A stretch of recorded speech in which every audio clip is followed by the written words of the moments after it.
In a charming, expansive village, there resided an orphan girl named Amara.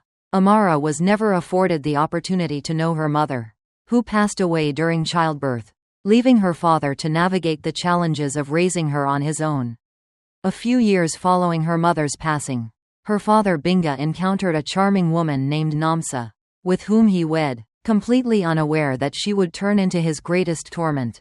With Namsa, he welcomed another daughter, whom he named Zanel. Amara felt a surge of joy at having someone to play with at last, and her heart swelled with affection for little Zanel. Yet, Namsa had a different perspective. She persistently prohibited him from getting near her daughter and seized every chance to belittle her. "Keep your distance from my daughter. You wicked one. You are responsible for your mother's death. You are a blight. If you're looking for companionship, perhaps you should share that with your mother in the afterlife." Whenever Namsa distanced her from Zanel or hurled insults, Amara would weep and find solace in her father's embrace, who too felt helpless in the face of his wife's actions. For a long time, he had cautioned Namsa, yet she obstinately followed her own desires, and her animosity towards little Amara intensified with each passing day. As time passed, the girls blossomed, and Amara's younger sister Zanel had already reached her height. At home, Amara found herself alone, diligently handling the housework while her sister remained idle. Amara took care of the cleaning, cooking, washing, and even fetched wood from the forest, managing all the tasks around the house on her own. As she immersed herself in her tasks, Zanel engaged in lively conversations with her friends outdoors or ventured into the vibrant atmosphere of nightclubs. One day, Namsa tasked Amara with the chore of shopping for her at the market. She placed the money in her bag and made her way to the shower to cleanse herself. As she was washing, Zanel entered the room, opened the case, and took the money within. She set the kit aside once more and quietly exited the room. Once Amara completed her washing, she gathered her kit and headed to the market, unaware of what lay ahead. Upon arriving at the market, she reached into her bag to settle the payment with the saleswoman, only to discover that the money was missing. She started to scan her surroundings, yet the money eluded her grasp. With tears streaming down her face, she spun around and started to search the ground beneath her. Yet, she was unable to locate the funds. She realized she was in a tight spot and felt lost about her next steps. She settled beneath a tree in the village, tears streaming down her face. She was acutely aware that Namsa would take her life if she ever returned home to confess that she had lost her money. She lingered beneath the tree for 2 hours, and with no clear direction, she ultimately had to return home. Upon her arrival, Namsa stood outside the hut, stick in hand, ready and waiting. "Where have you been all morning long?" she inquired. Amara started to falter in her speech. "Express yourself. Would you like me to strike you with the stick?" "Absolutely not, mother. I've lost the money, and I've been searching for it all morning," she replied, her face awash with tears. "What have you lost? You squandered all the money I entrusted to you." Namsa lunged at her, delivering a brutal blow that caused Amara to lose consciousness. In that moment, Namsa understood she had crossed a line.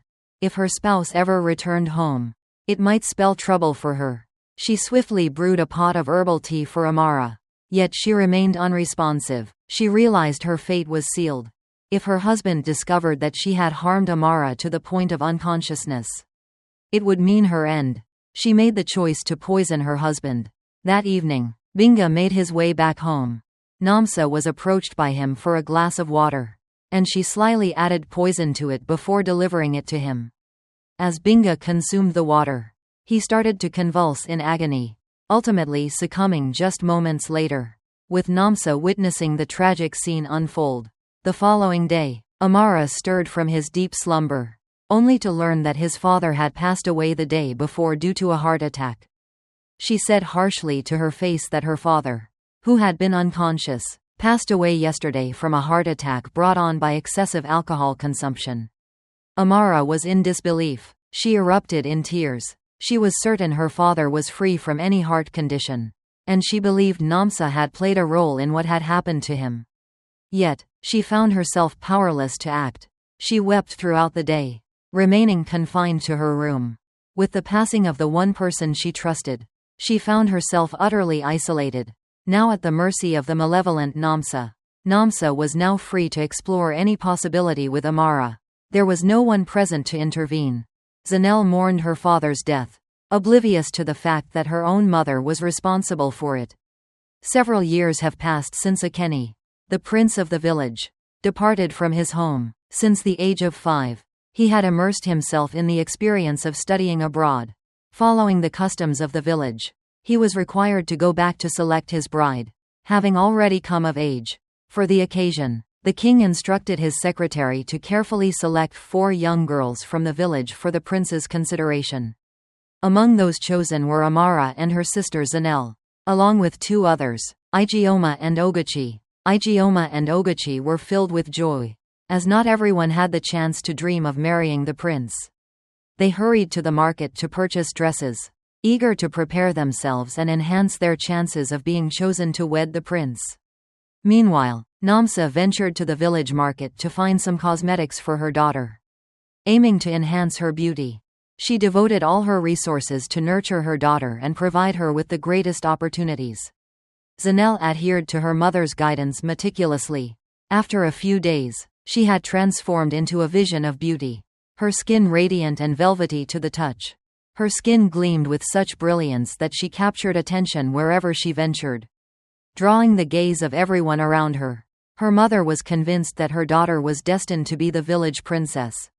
Having gone to great lengths to enhance her beauty, Namsa ensured that Amara was overwhelmed with work, leaving her no opportunity to tend to her own needs. She even prohibited her from washing, and Amara grew increasingly unclean, emanating a foul odor. Namsa desired for Amara to appear parched, filthy, and repulsive in the prince's eyes. She no longer satisfied her hunger and was compelled to attend to Zanel and manage her needs. In the village, Salima, an elderly woman, observed as Namsa and her daughter treated Amara poorly. One day, she resolved to face Namsa, unable to bear the sight of Amara's suffering any longer. For several weeks, I have observed you, madam, and I must express my disappointment regarding your treatment of poor Amara. While it's a fact that she is now without parents, the destiny of another remains a mystery to all. You should treat her with the same care and respect you would give your own daughter, or there will be consequences. She shot back, "Who do you think you are to speak to me that way?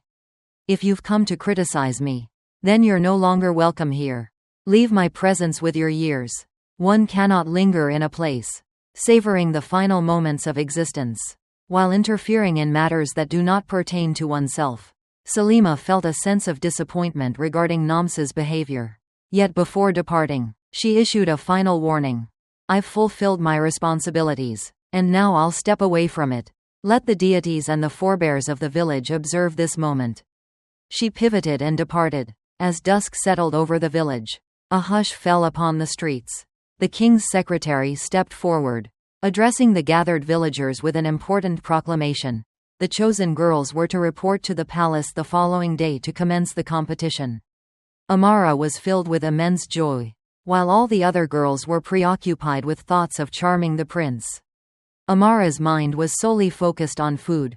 "Once I enter the palace, I will indulge in endless feasts and enjoy daily baths." She vowed that no one would ever mistreat her or deprive her of food again. That night, as she prepared for sleep, memories of her deceased mother flooded her mind, and with tears in her eyes, she silently shared her feelings with God. "O Lord, shield me, ensure that all expectant mothers are supported, allowing them to bring their children into the world under favorable circumstances, so they can nurture their little ones and avoid the hardships I have endured. I wish for every child to experience the fullness of their childhood without the burdens of excessive work, as I had to endure. I no longer have parents, and I find myself without clothes to wear for tomorrow." She finally wiped away her tears and concluded her prayer with, "Lord, you know what's best for me, so please watch over me as you always have." The following day marked the occasion of the event. Ijeoma and Ogwechi rose with the dawn, eager to make their way to the palace, adorned in their finest attire. Namsa presented her daughter with exquisite jewelry and an abundance of fine loincloths. Amara had nothing but the old clothes she wore. She felt a sense of relief, as her primary aspiration was simply to step outside. She rose and exited the room, making her way to the palace. Out of nowhere, Namsa emerged in front of her. "Where are you headed, you fool? Return indoors at once." With a hint of frustration, Amara gathered her resolve and responded. "But I've been chosen as well, madam." Frustrated, Namsa struck her across the face. "Oh, come on. Are you trying to lead me astray? You intend to don that vintage dress at the palace, revealing to all that your wardrobe is quite lacking, that I'm not giving you the care you deserve. You aim to humiliate me before the entire village, don't you?" With tears streaming down her face, Amara expressed her heartfelt apologies to Namsa. "I sincerely apologize, Mum. I thought I had made it clear that you should not refer to me as Mum." Namsa responded, "Have you overlooked the fact that your mother shares your lack of motivation and was unable to manage the responsibilities of caring for you? If you wish to reunite with your mother, simply pass away and join her once more. At least we can enjoy a bit of tranquility." Amara couldn't shake off the sting of Namsa's cruel words. Zanel faced her and remarked, "You're so unattractive. I feel sorry for you. Who would possibly consider marrying you?" she said with a sneer. "You inform the king and the others that Amara preferred to remain at home rather than participate," Namsa instructed her daughter. Amara's heart shattered. She witnessed the shattering of all her dreams. She endured immense suffering yet felt unable to oppose Namsa's choice. She settled beneath the tree's shelter and let her tears flow. At that moment, Zanel found herself at the palace alongside the other chosen girls. Joy and excitement filled the air among them.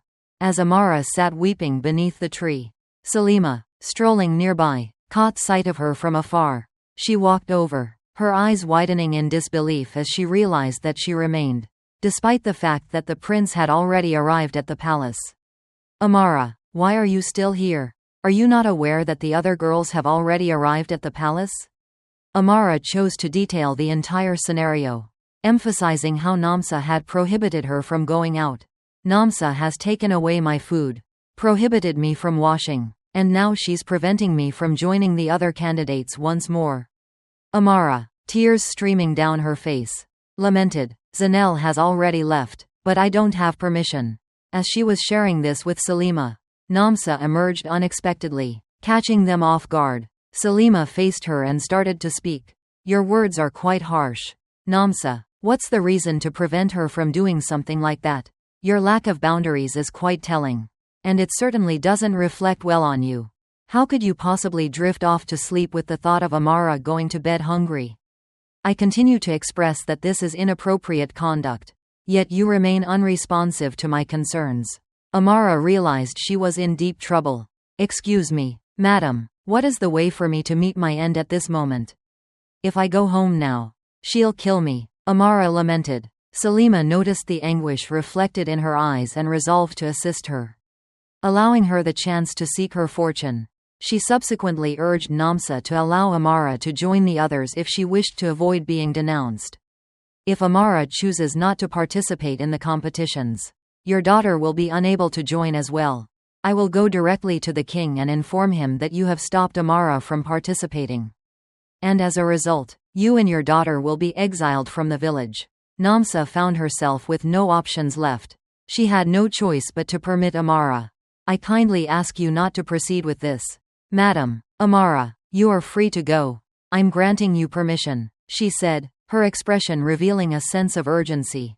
Despite her desire to decline, she understood that disobedience could lead to her daughter Zanel being left out of the competition. Salima brought Amara back to her home for a refreshing bath and kindly provided her with some garments suitable for the palace. Amara expressed her gratitude to Salima for the unwavering support and affection she had shown. Before long, she found herself journeying toward the palace. After a lengthy stroll, she at last reached the palace. Regrettably, the palace gate stood firmly shut, preventing anyone from gaining entry.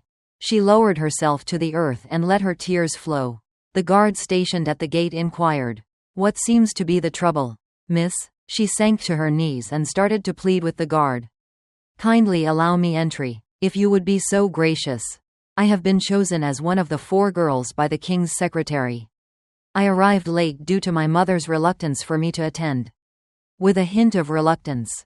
The guard responded, "I can't allow you entry in this manner. The other girls have already met the king, and he is familiar with each of them. However, allow me some time to approach the king." He approached the king and laid out his explanation. "My liege, there stands a young lady before the palace who claims she has also been chosen." "Indeed, a girl is missing," the king responded. "Feel free to allow her to join the others." He subsequently made his way back to Amara and swung the gate open for her. Amara was overwhelmed with happiness. She felt a profound sense of relief, knowing that she could finally enjoy peaceful nights and awaken each morning free from the burden of worrying about Namsa. Following several days within the palace, the king requested that the girls become familiar with the palace maid. He chose to place each of them in individual rooms to more effectively assess their cleanliness. Unbeknownst to the girls, the king had meticulously placed surveillance cameras in every room and throughout the entire palace. In the initial week, all contestants exhibited commendable conduct. Everyone was making an effort to act appropriately and present themselves well. During the second week, they slowly started to reveal their authentic selves. Some individuals, such as Zanel, remained inactive, crossing their arms and neglecting to tidy their rooms, leaving them in a state of disarray. Amara, in contrast, rose with the dawn and tidied up just as she had at Namsa's home. She had grown accustomed to managing a significant amount of work at home, sticking to what she knew best. Consumed by jealousy and anxiety over Amara's potential downfall, Zanel devised cunning schemes with relentless determination. Yet Amara consistently maintained her solitude. She consistently toiled in solitude, never seeking assistance. She frequently found herself alongside the palace maid. She assisted her with the cooking and various household tasks. She tended to the laundry and assisted the maid with all her tasks. Igioma, one of the chosen girls, found herself entangled with the palace guards and discovered she was pregnant a month later. She found herself cast out from the palace by the king's decree. Only Ogwechi, Zanel, and Amara were left. In the meantime, Namsa, Zanel's mother, had visited a village Marabou. The Marabou was approached with a request, a magic potion to enchant the prince, ensuring he would fall deeply in love with her daughter. 5,000 CFA francs. "Mrs." the Marabou replied. She passed him the money, and the Marabou presented her with a sheet of paper to inscribe the names of the prince and his daughter, which she promptly did. The Marabou crafted a fragrance and presented it to her. At dawn, she made her way to the palace, stealthily presenting the perfume to her daughter, hoping it would enchant the prince and win his heart.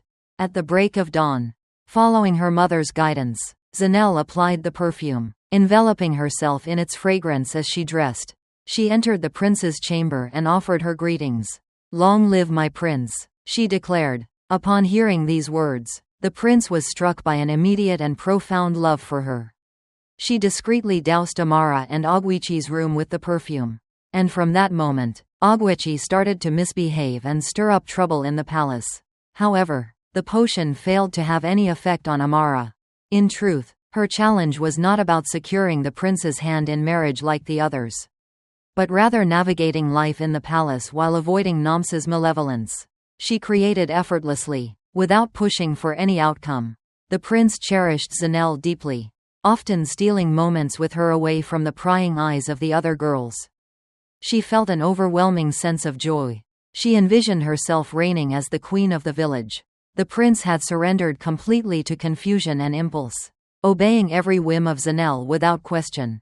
Zanel commanded the palace maid with an air of authority, as though she had already secured her position as the prince's wife. In the meantime, Amara formed a friendship with the leader of the palace guards. After completing her chores, she frequently engaged in conversation with him, sharing the details of her life. She stood apart from the other girls, free from the burden of competition. She had even come to the conclusion that she no longer wished to compete, but instead desired to serve in the palace as a servant.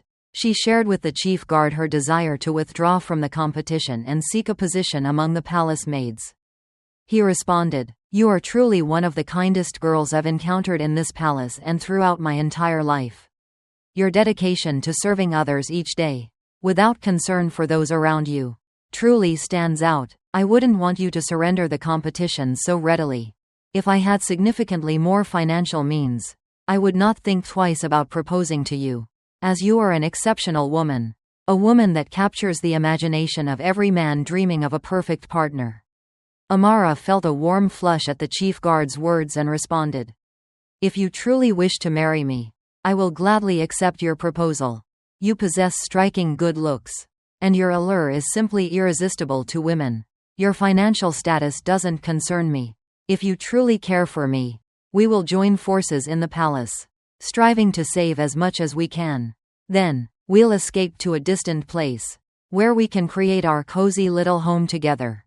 With a look of disbelief, the chief guard inquired whether she truly understood the gravity of her words or if she wished to accompany him to flee from Namsa's harsh treatment. Absolutely, Amara responded. Do you honestly believe I would bind myself to a lifetime of an unwanted marriage merely to flee from my guardian? No, not at this moment, she responded. I can't enjoy my own life. They carried on their discussion, exploring a variety of other topics. The chief guard shared with her some insights into his daily routine at the palace. As dusk settled, Amara, eager to finalize his choice, approached the king to articulate his desires. Long live your greatness. This evening, I have come to express my decision to withdraw from the competition. The amazed monarch inquired, but what is the reason? Have you experienced any discomfort at the palace? Absolutely not, my sovereign. It's merely a choice that reflects my own preferences. I find myself in humble circumstances, and I doubt that a life of royalty would be a fitting match for me. I would like you to consider hiring me to join the team of servants here in the palace. This approach allows me to engage in my craft, generate my own income, and strive to reconstruct my existence. As she conversed with the king, the chief guard made his entrance. The king conveyed to him all that Amara had just expressed, including her aspiration to serve in the palace. In disbelief, the chief guard faced her and inquired, Amara, we talked about this earlier, right? It was decided that you would proceed with the competition. Indeed, I understand. But I've ultimately decided differently, she responded. This competition has turned into a fierce struggle for survival. The girls are simply in conflict, and I wish to avoid any harm or worse outcomes. Please head to your room, Amara, and I will consider your request. As Amara stepped over the threshold, the chief guard urgently urged the king to reject her proposal. In my view, she embodies the utmost respect. My king, I want her to keep competing on the same level as everyone else. The monarch, having observed the competitors since their entrance, smiled knowingly, for he was already aware of all the happenings within the palace walls. The following day, the king summoned all the candidates for a meeting. It brings me great joy to see everyone gathered here this evening. As you are aware, one of our candidates has already been disqualified due to her conduct in the palace. Rather than focusing on the primary purpose of your visit, some of you have chosen to engage in games. At this time, I must express that none of you are prepared to marry my son. It has come to my attention that many of you have not kept your rooms tidy and clean. Is that truly the way a queen conducts herself? Following several conversations with the three young women, the king instructed them to go back to their respective chambers. Amara, believing her request would be fulfilled, found herself compelled to return to her room. She had reached her limit with everything, and all she desired was to find work as a servant. As Ogwechi remained sequestered in her corner, Zanel welcomed a visit from her mother. She had arrived, under the veil of secrecy, to inquire with her daughter whether the product she had provided was effective. With a bright smile, she informed her mother that everything was unfolding just as intended, and that the prince had already succumbed to her enchantment. The prince is utterly smitten with me. Mom, when I take on the role of his partner, he encourages me and requests that I prepare dinner for him each night. Previously, he kissed me and confessed his love for me. Next time, I plan to share a bed with him to ensure I have a perfect shot at becoming his wife. Namsa was filled with immense joy. She convinced herself that her daughter was destined to marry the prince. All the circumstances were now aligned in their favor. They shared a hearty laugh, and Zanel vowed to turn Amara's life into a series of challenges once she wed the prince. She will be my own personal attendant, and I will ensure that every consequence is applied to her." Her mother responded, "As for me, I'll handle that mischievous Salima. That will certainly show her the consequences of interfering in matters that are not her business." After hours of hushed conversation, Zanel urged her mother to depart swiftly to avoid detection by the guards. Meanwhile, the prince found himself captivated by the intoxicating fragrance of Zanel and her mother. His mind was consumed by thoughts of Zanel, and he reassured himself that she was the one his heart longed for. Meanwhile, Amara pondered the best approach to persuade the king to grant her request. She resolved to prepare exquisite dishes, hoping the king would recognize her skill and invite her to serve in the palace. Amara quietly took her place among the palace maids. Without a word to anyone, she held the specific responsibility of preparing the meals presented to the king. The king finally remarked that, after years of dining in the palace, he had recently been taken aback by the distinct flavors of the food. He inquired of the chief guard whether he had hired another cook. He responded that Amara had prepared the food. The monarch was filled with wonder. He quickly resolved to choose Amara as his son's bride. With each passing day, she managed to persuade him just a bit further. The following day, he reached out to his son, the prince, to share his thoughts. "My dear son, I have been watching the girls closely since they came here, and I truly believe that Amara is the perfect match for you. Nonetheless, I would appreciate hearing your thoughts. I have already made my decision." "Father," the prince declared, "Zanel is the woman I have chosen." Zanel persisted in her quest to eliminate Amara and Ogechi from her life. She sought more than merely the prince's opinion and attention. She was absolutely determined to see the other girls removed from the palace. She was putting in a great effort to irritate the girls and provoke them into conflict, hoping to land them in hot water. Regrettably, Ogechi succumbed to her scheme.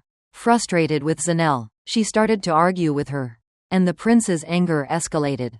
"Do you really think you can challenge my future wife? Remove her from the palace." Ogechi was cast out of the palace by the guards.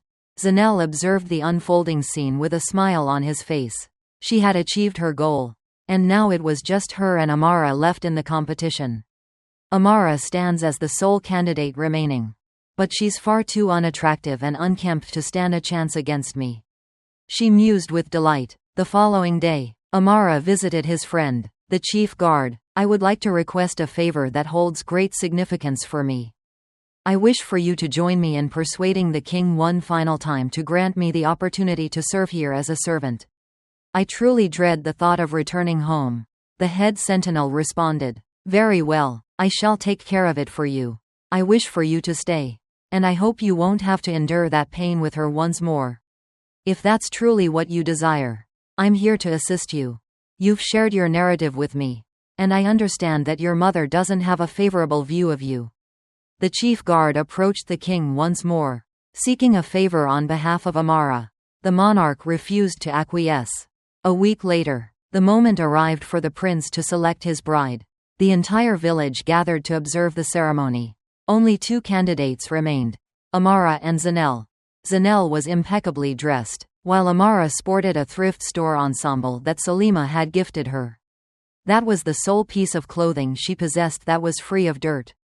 She had completely lost interest in her clothes, knowing that if appearances were the deciding factor, she would have been left out ages ago. The monarch faced the assembled multitude. "Greetings, everyone. It brings me great joy to welcome you as my guest this evening for the prince's coronation ceremony. As everyone is aware, my advisor and I have chosen 4 girls for the competition. This evening, it is just Amara and Zanel left. Kindly offer them a standing ovation."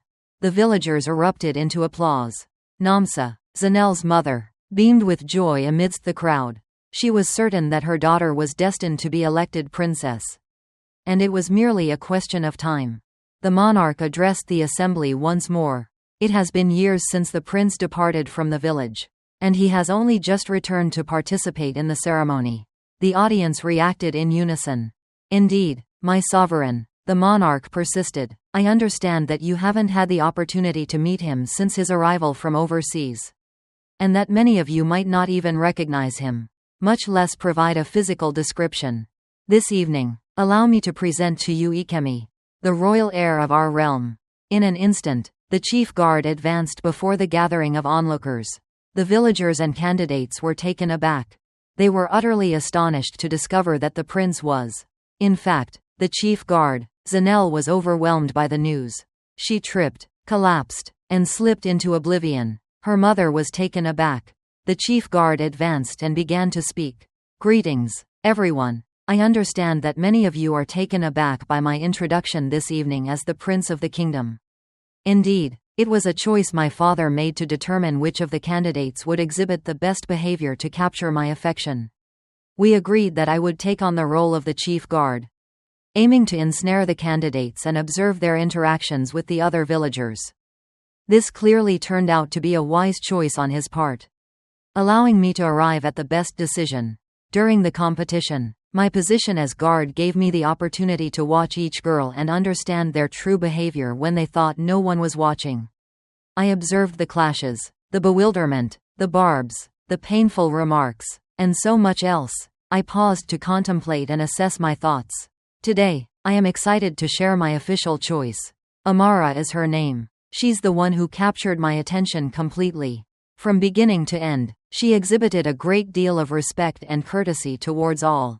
Her intelligence and helpful nature assure me that she would be an ideal partner. Amara felt utterly adrift. She stood there, speechless, her mouth agape as the villagers erupted in applause around her. "Deliver the dress I requested for her," commanded the prince. She wore a stunning gown crafted for the event, gracefully escorted to the front of the stage by the royal guards. She believed she was lost in a dreamlike state. She was utterly overwhelmed by the news. She recalled every moment of her journey, and tears started to flow down her cheeks. The prince advanced and gently brushed her tears aside. Later, when Zanelle awoke and learned the news, she found herself lacking the courage to meet Amara's gaze. She and her mother were cast out from the village. Months passed, and Zanelle found herself expecting a child from the man she believed to be the prince. He was an ordinary villager, much like her, who had chosen to go along with the king's suggestions. He ran away upon discovering that Zanelle was expecting. Unable to embrace the responsibilities of fatherhood, Zanelle faced the challenges of raising her baby in difficult circumstances. Navigating the path of an unmarried mother, Amara thrived in joy alongside the prince, the man to whom she had pledged her heart in marriage. Do not attempt to overshadow another's brilliance in pursuit of your own light. For in the end, karma will always have its way. Embrace your true self and maintain a lifestyle that aligns with your resources. Prayer serves as a formidable tool in every situation. I'd love to hear which country you're tuning in from regarding this story. So please share your thoughts in the comments. Please remember to give me a thumbs up to support the growth of my channel. Your quick assistance will mean a great deal to me. I trust in your kindness.